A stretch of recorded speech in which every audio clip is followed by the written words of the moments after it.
Okay, just stop for a second. Imagine this. There's a film, and it's so terrifying, so compelling, that the courts literally order every single copy to be destroyed. Wiped from existence. Completely, but, and this is the incredible part, it survives anyway, it just refuses to die. And that is the film we're diving into today. Nosferatu, a symphony of horror, came out in 1922, directed by the great F.W. Murnau. And this isn't just some old, dusty horror movie. Oh, not at all. This is, you could say, the genesis point. It's the grandfather of modern horror cinema, and frankly, it's the visual blueprint for almost every vampire film that followed. So our mission for this deep dive is to unpack how this one totally unauthorized silent film completely revolutionized horror, how it survived a legal war designed to erase it, and yeah, we're going to get into that famous rumor that the lead actor wasn't an actor at all. That he was a real vampire. And the real genius of it, is that it does all this without any cheap tricks. There's no gore, no jump scares. It builds this incredible sense of dread purely through atmosphere, through shadows. Evil in this film doesn't roar. It just arrives quietly. Carried on the backs of rats. Yeah. Okay, so let's start at the beginning, which is actually ridiculously mundane. We're in this fictional German town, Wisburg, and we meet a guy named Thomas Hutter. A real estate agent. Right. And his boss, this really unsettling character named Knock, sends him on this huge trip to Transylvania. Just to close a property deal. With a very, very strange client, Count Orlok. And that mundane setup is so important. It grounds everything. It makes the horror feel like a genuine invasion.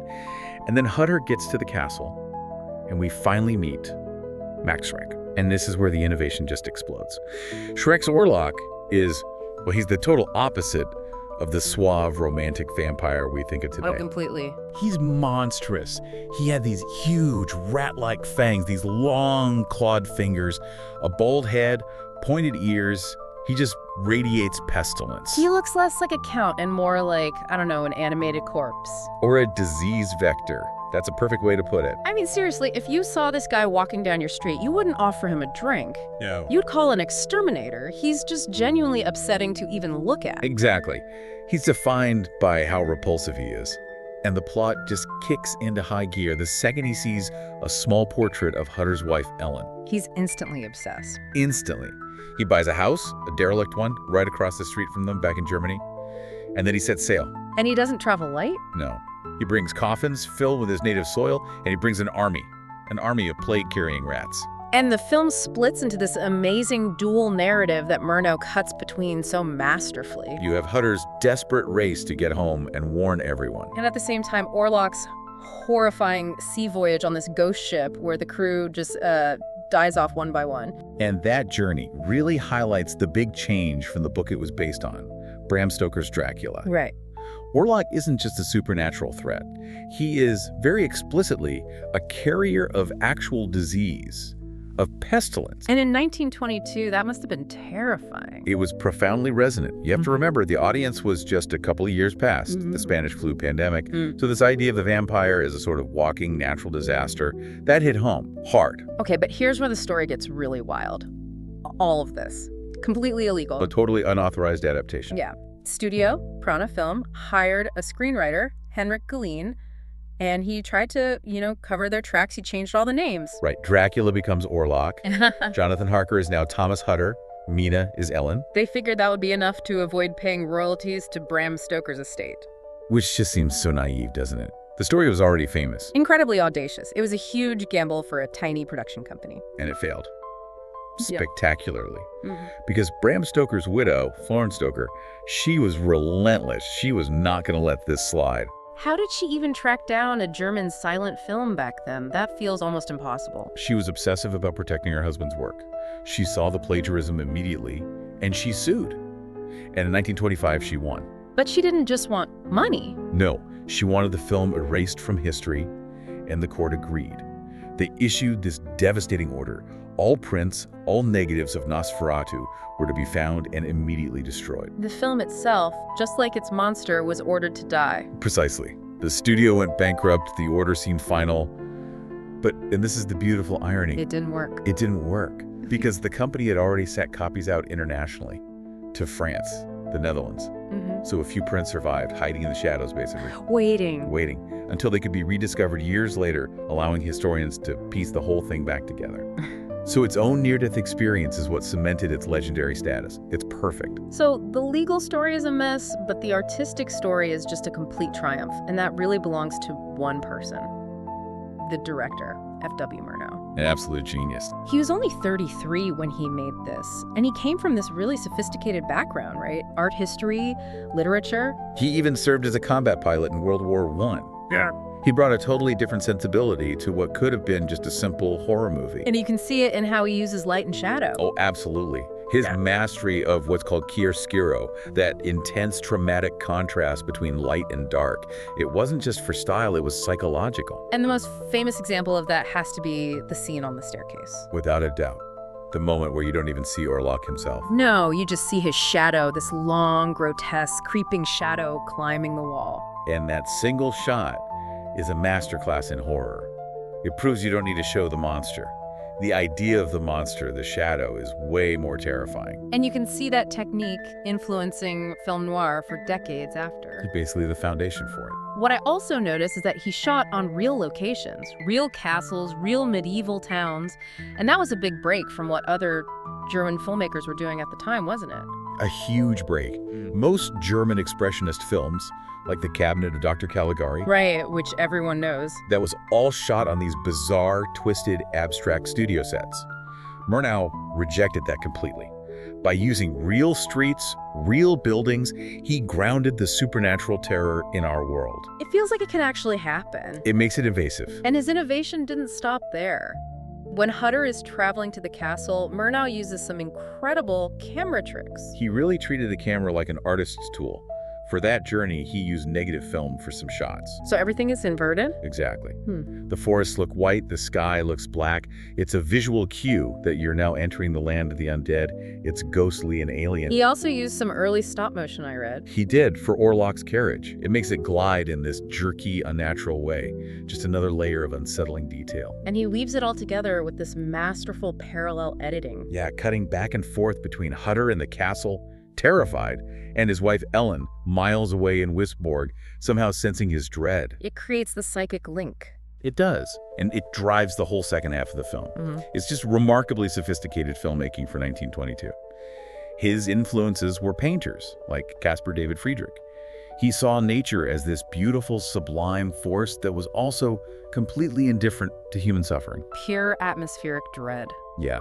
So let's talk about the performances, because we have to spend more time on Max Schreck as Orlok. Of course. He was a respected stage actor, but this performance was something else entirely. It was so transformative it basically became a myth.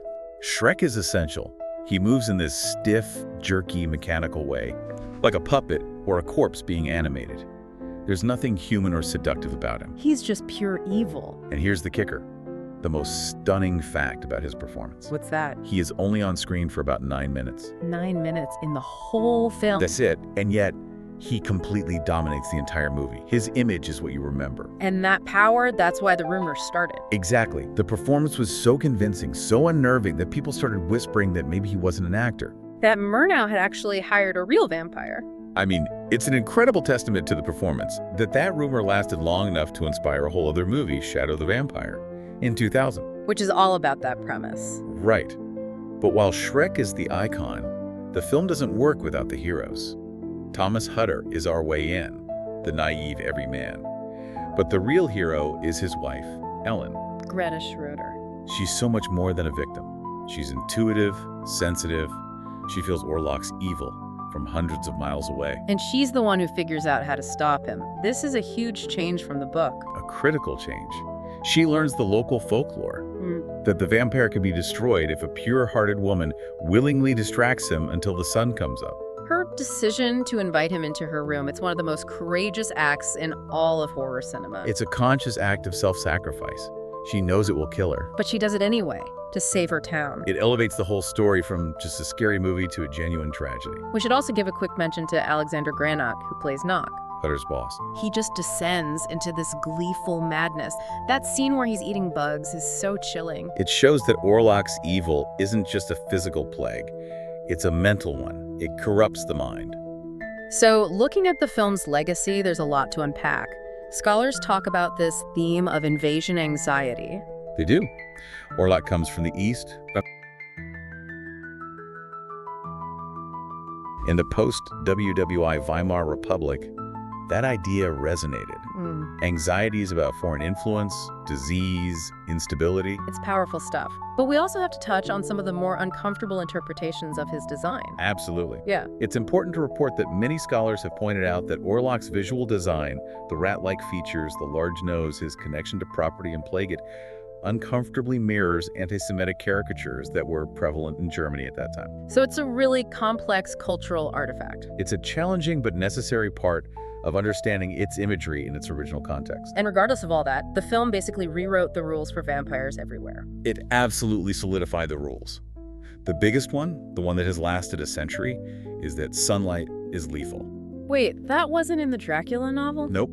In the book, sunlight just weakens Dracula, it makes him have to rest.